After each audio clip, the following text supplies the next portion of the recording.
Hey guys, it's Vivi and welcome back to Everything Kingdom Hearts. For this video, I'll be going over some interesting info regarding the Kingdom Hearts series, while maybe not so interesting for some of you. Although Kingdom Hearts 3 news is as dry as always, we still got a few tiny hints regarding the game. I'd also like to quickly go over what it feels like for Yoko Shimomura to be composing for Kingdom Hearts 3 and Final Fantasy 15. Now, some rumors have been online about the possibility of Winnie the Pooh returning in Kingdom Hearts 3. Another interesting thing I'd like to go over is Theatrythm, a musical game involving Final Fantasy characters and Dragon Quest characters if I'm not mistaken. Apparently the producer is interested with Kingdom Hearts. So hopefully you enjoy this and I'll be right back.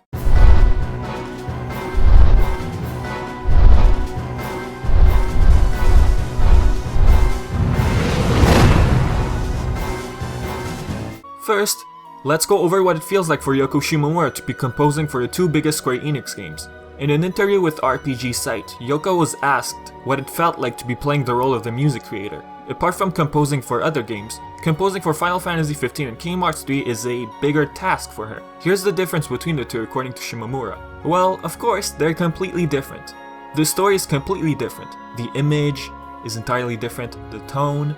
For Kingdom Hearts, I've been working on it for quite a while now. Because of that, I can make new suggestions myself. I can change the direction and have ideas about where to take it myself. Image and tones being different, we can all agree. Final Fantasy is a lot darker, whereas Kingdom Hearts has some dark parts too, but is considered lighter overall. Shimomura's history with Kingdom Hearts is intriguing. After composing one music after the other, she now feels a lot more confident to be producing for Kingdom Hearts 3, as in she knows how to represent the image for Kingdom Hearts 3. Initially, she wasn't expecting Kingdom Hearts to have music that's, how can I say this, pretty epic and dark. Here's what she experienced initially. In my mind, Kingdom Hearts is very simple, very much Disney cute and sweet.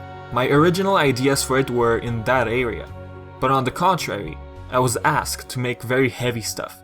There was quite a gap between my original idea and what was requested. Filling the gap is really the heart of my job. That was what I did with the first Kingdom Hearts.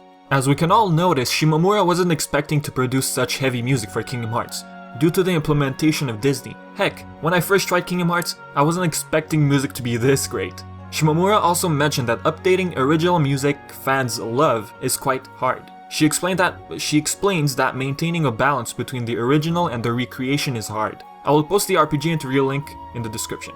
Alright, what's next? According to Famitsu Weekly, Kingdom Hearts 3 has entered an important and significant time in development. Tetsuya Nomura, creator, and Hashimoto, producer, have mentioned their plans for 2016. Nomura is currently working on Kingdom Hearts 2.8 and World of Final Fantasy, which are set to release in 2016, in Japan, I assume. Nomura hopes that these two titles respect their current 2016 release. I guess we'll have to see how that's going to turn out. For Kingdom Hearts 3 and Final Fantasy 7 Remake, both games have entered a year in which development is the main focus. According to Nomura, we should expect some PR and news on these games. Now E3 2016 is in June. Could we possibly get a brand new trailer for Kingdom Hearts 3 or a release date? Oh wow, that would be just amazing. Okay, now Nomura is still planning on releasing World of Final Fantasy and Kingdom Hearts 2.8 in 2016. So I assume 2017 is a good release date for Kingdom Hearts 3. Hashimoto mentioned that he's hoping for releasing some news regarding a new project, and he hopes that we get a lot more surprises in 2016. I hope so too, we all do. Okay, oh and thank you Tokyo Fog for releasing such info. Okay, moving on, Kingdom Hearts Insider Forum user MatGsy got the chance to talk to Jim Cummings, voice actor of Winnie the Pooh and various other characters. At New Mexico's Comic Con, Cummings mentioned that Winnie and Tigger will appear in Kingdom Hearts 3. He was also asked about Darkwing Duck, but he had nothing to say pretty much.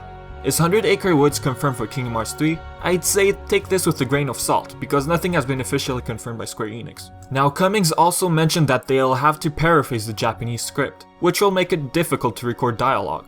He also mentioned that his part of recording is complete for Kingdom Hearts 3.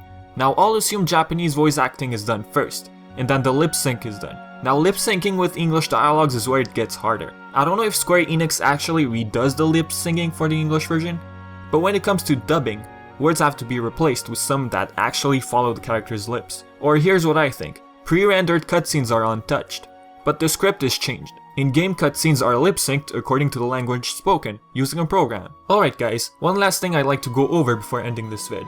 Ichiro Hazama is interested in expanding the Theatrythm game series. This game, so far, consists of Final Fantasy characters and Dragon Quest characters.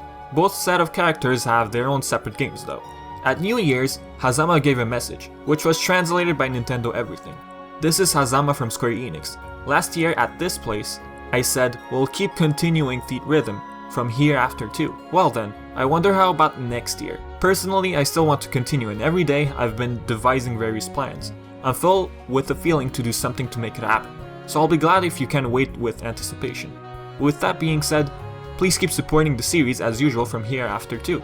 Theatrythm is the 3DS game in which music is the primary component of gameplay. By following the rhythm of music, the character does a bunch of attacks, and that's basically how the game represents itself. Hazama also produced the Dissidia series, which was originally supposed to be a Kingdom Hearts series. Since he also assisted in project management for Kingdom Hearts 2, I'm sure he feels eager to make a Theatrythm game for Kingdom Hearts. In 2012, he mentioned Kingdom Hearts would be wonderful to do if it's possible, even if this was mentioned about 4 years ago.